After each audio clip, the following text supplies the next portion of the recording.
శ్రీ గురుభ్యో నమః. గురు చరిత్ర అధ్యాయం 3. మహావిష్ణువు దశావతారాలు దాల్చటం.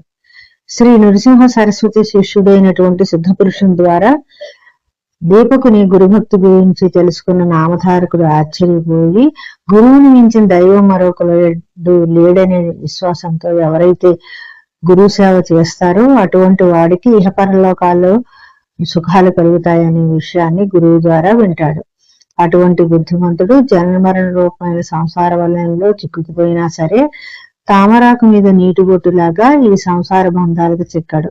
అటువంటి వాడు చివరకు మోక్షాన్ని పొందుతాడు. నామధారకుడు సిద్ధపురుషునితో ఇంకా ఈ విధంగా అంటున్నాడు: మీ వాక్కులు ఉపనిషత్తుల సారం వలె ఉన్నాయి. మీరు సాక్షాత్తు పరబ్రహ్మ స్వరూపులు. నన్ను తరింపజేయటానికే మీరు వచ్చారు. మీరు నిజస్వరూపాన్ని, మీరు ఎక్కడుండేది కూడా నాకు తెలియచేయమని ప్రార్థిస్తున్నాను అంటాడు. అప్పుడు సిద్ధపురుషుడు, నేను సన్యాసిని అవటం వల్ల నేను ఒక చోట ఏమి ఉండను. మా గురుదేవులు నామ సంకీర్తన ఎక్కడెక్కడ జరుగుతుందో అక్కడక్కడ నేను వెళుతూ ఉంటాను. మా గురుదేవుల చరిత్రను నేను మర్చిపోకుండా వినయపూర్వకంగా అన్ని వేళ పారాయణ చేస్తుంటాను. ఎందుకంటే గురు చరిత్రను ఎవరైతే భక్తి శ్రద్ధలతో పారాయణ చేస్తారో వారికి భక్తికి లోటు ఉండదు. మోక్షాన్ని ప్రసాదించే గ్రంథాల్లో ఈ గ్రంథం ఒకటి. గురు చరిత్ర పారాయణ సాధకుడికి సమస్త కోరికలను తీరుస్తుంది, ధనలాభాల్ని ఇస్తుంది అని చెప్తాడు. అప్పుడు నామధారకుడు గురు చరిత్ర గురించి పూర్తిగా తెలుసుకోవాలని నాకు ఉన్నదని చెప్పి అది తెలియచేయాలని చెప్పేసి యోగీశ్వరుణ్ణి ప్రార్థించి అతని పాదాల మీద వాలిపోతాడు. యోగీశ్వరుడు నామధారకుని పైకి లేవనెత్తి అశ్వత్థ వృక్షం అంతకు తీసుకుపోయి ఈ విధంగా చెప్తుంటాడు: నీ మనసులో గురుదేవుడి పట్ల భక్తి ఉంది నిజమే, కానీ దృఢమైన భక్తి విశ్వాసాలు లేవు. నీ మనసులో సందేహాలు ఊగిసలాడుతున్నాయి. దృఢమైన భక్తి ఉంటే తప్ప అవేవి మనం తెలుసుకోలేము అంటాడు. అప్పుడు నామధారకుడు ఈ విధంగా అంటాడు: గురుదేవ, మాయామోహితుడైనటువంటి నేను అజ్ఞానిని. గురువు యొక్క పాదసేవ చేసుకోవాలని ఆసక్తి కలిగిన వాడిని. ఎలాగైనా సరే మీరే నన్ను ఉద్ధరించాలి అని చెప్పి శరణు వేడతాడు. అప్పుడు గురువు అంటే ఎవరనుకున్నావు? పరమదయని కలిగిన వాడే గురుడు. అటువంటి కరుణామూర్తి యొక్క పాదపద్మాలను నమ్ముకుని సేవించిన వాళ్ళకి సిద్ధించనవంటూ ఏవీ ఉండవు. గురువుని నమ్ముకొని ఆయన సేవలు చేసినటువంటి వాడికి ఎటువంటి ఆపదలు రావు. అతని కోరికలన్నీ తీరతాయి.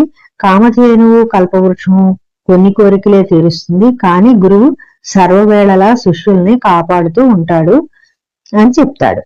అప్పుడు నామధారకుడు అంటాడు: నాకు నీ దయ వల్ల నా సందేహాలన్నీ తీరిపోయాయి. ఇంకా నన్ను సందేహం పీడిస్తోంది. శ్రీ గురువులు రూప నామ గుణరహితులు కదా. మానవులు కఠిన తపస్సులు ఆచరించి రూప గుణనామ రహితులైన శ్రీ గురుదేవులు యందు లీనమై బ్రహ్మానంద స్థితిని పొందుతూ ఉంటే శ్రీ గురుదేవులు మళ్లీ సగుణ రూపాన్ని ఎందుకు దాలుస్తున్నారో నాకు అర్థం కావటం లేదు అంటాడు.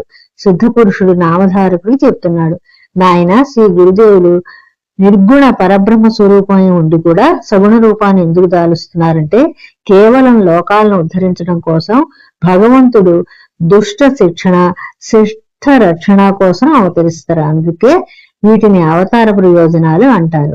భగవంతుడు అవతారాలు ఎత్తటానికి ఒక కారణం ఉంది, అది చెబుతాను విను అంటాడు. పూర్వకాలంలో అంబరీషుడు అనేటువంటి రాజు ఉండేవాడు.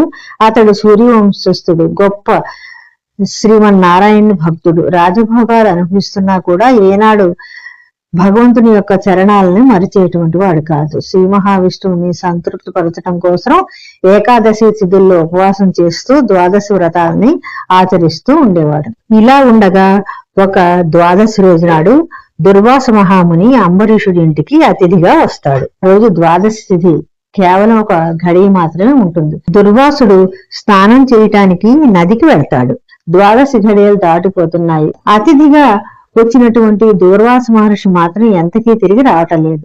ద్వాదశి వ్రతాన్ని ఆచరిస్తున్న అంబరీషుడు ఆ ఘడియలు దాటిపోక ముందే భుజించాలి. మళ్లీ అతిథిని వదిలిపెట్టి అతడొక్కడే భుజించటానికి అతనికి మనసొప్పటం లేదు. ఏం చెయ్యాలో అంబరీషుడికి తోచక విష్ణుమూర్తిని శరణు వేడుతాడు. వెంటనే శ్రీ మహావిష్ణువు వ్రతభంగం కాకుండా ఒక చక్కని ఆలోచనని అంబరీషుడికి స్ఫురింపచేస్తాడు. అతిథిని వదిలి భుజించకుండాను వ్రతదీక్ష సడలకుండాను అంబరీషుడు మంచినీటిని సేవిస్తాడు. ఈలోగా దూర్వాసుడు నదిలో స్నానాన్ని జపతపాల్ని ముగించుకొని తిరిగి వస్తాడు. అసలే దూర్వాసుడు మహాకోపిష్టి. అంబరీషుడు తనను విడిచి మంచినీటిని సేవించడం కూడా సహించలేకపోయాడు. దాని అవమానంగా భావించాడు. కన్నుల నుండి నిప్పురవ్వలను రాల్చాడు. చేత ఉదకాన్ని పట్టుకొని అంబరీషుడిని మత్స్య వరాహ నారసింహ మొదలైన నీచ జన్మాలను 10 ఎత్తమని శపించబోతాడు. వైకుంఠంలో ఉన్నటువంటి విష్ణుమూర్తి కదులుతాడు. మరుక్షణంలో దూర్వాసుని ముందు ప్రత్యక్షమై శాంతించమంటాడు. అంబరీషుడు తన భక్తుడవటం వలన అతడి మనస్సు, బుద్ధి, అహంకారము, చిత్తము సర్వము తనలోనే ఐక్యమై ఉన్నాయని, అందువలన వాస్తవానికి అంబరీషుడు నిరపరాధని, తానే శాపార్హుణ్ణని తాను శపించవలసిందిగా శ్రీ మహావిష్ణువు దూర్వాసును కోరతాడు.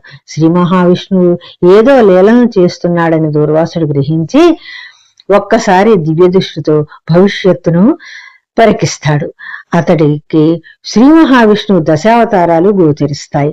ముసిముసి నవ్వులు నవ్వుతున్న శ్రీమన్నారాయణ భగవానుపై శాపోదకాన్ని దూర్వాసుడు వదులుతాడు. శ్రీ మహావిష్ణువు యొక్క భక్త వాత్సల్యానికి మనసులోనే జోహార్లు అర్పిస్తాడు దుర్వాసుడు. చూశారా, విష్ణుమూర్తికి భక్తుడిపై గల వాత్సల్య భావాన్ని ఎలా ఉందో. భక్తుడు గురికి కావలసిన శాపానికి అతన్ని రక్షించడం కోసం తాను తీసుకున్నాడు. భక్తుడు పడాల్సిన బాధలన్నీ కూడా తాను తెచ్చుకున్నాడు. ఇలా చేసుకోవలసిన అవసరం భగవంతుడికి ఏమిటి? భగవంతుని కోసం మనం ఎప్పుడైనా అలా ప్రవర్తిస్తామా? ప్రవర్తించం కదా. కానీ అదేమీ భగవంతుడు పట్టించుకోడు. మన కోరికలన్నీ తీరుస్తాడు. మనల్ని విద్యావంతుల్ని, ఆరోగ్యవంతుల్ని చేస్తాడు. ధర్మ సంస్థాపన కోసమే ఆయన చూస్తూ ఉంటాడు. మనం ఎంత స్వార్థపరులమైనా సరే అతడు మనల్ని ఎప్పుడూ కాపాడుతూనే ఉంటాడు. భగవంతుడు ఆశించేది భక్తి మాత్రమే. నిష్కల్మషమైన భక్తి శ్రద్ధలతో ఆయనని కొలిస్తే మనకి ఏ లోటు ఉండదు. దుర్వాసుని శాప ఫలితంగా శ్రీ మహావిష్ణువు దశావతారాలను దాలుస్తాడు. దుష్ట శిక్షణ చేస్తాడు. ఆ అవతారాల ప్రయోజనాలు ఏమంటే కేవలం దుష్ట శిక్షణ, శిష్ట రక్షణ. విష్ణుమూర్తి ఈ దశావతారాలను కాకుండా పెక్కు ఇతర అవతారాలు కూడా దాలుస్తాడు.